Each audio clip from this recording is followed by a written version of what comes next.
пред да започнеме би сакала најпрво. Кандидатот за градоначалник на Скопје Даниела Арсовска го обвини командантот на противпожарната бригада Владимир Симуновски, кој бил поставен од Чилегов, дека се однесувал шерифски и не и дозволил да влезе во просториите и да има средба со представници на синдикатот.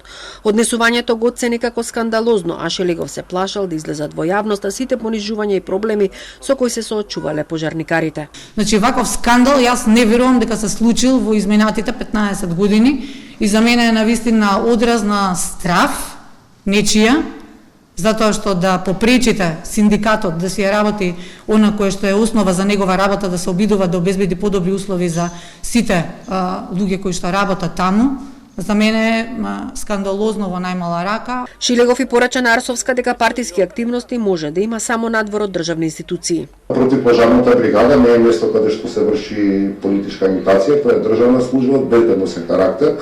Средбите со синдикатите, со вработените во пожарната може да се одвиваат и надвор од тоа. Замислете да разборуваме во државните институции, во институциите кои што се и по град Скопје, тоа се сепак државни, наши, јавни институции, политички партии да прават собствени промоции. Се огласија и од независниот синдикат на пожарникари. Велат дека досега никој не им забранил да примаат гости. Тие простории се само физички блиску бригадата, но се во децениско владение на синдикатот, кој секогаш ги користи согласно неговите законски надлежности и целта на постоењето на еден синдикат. Ваквото однесување ја ускратува слободата на синдикалното движење и од тие причини за овие случувања ќе бидат известени сите домашни и меѓународни институции, реагира синдикатот.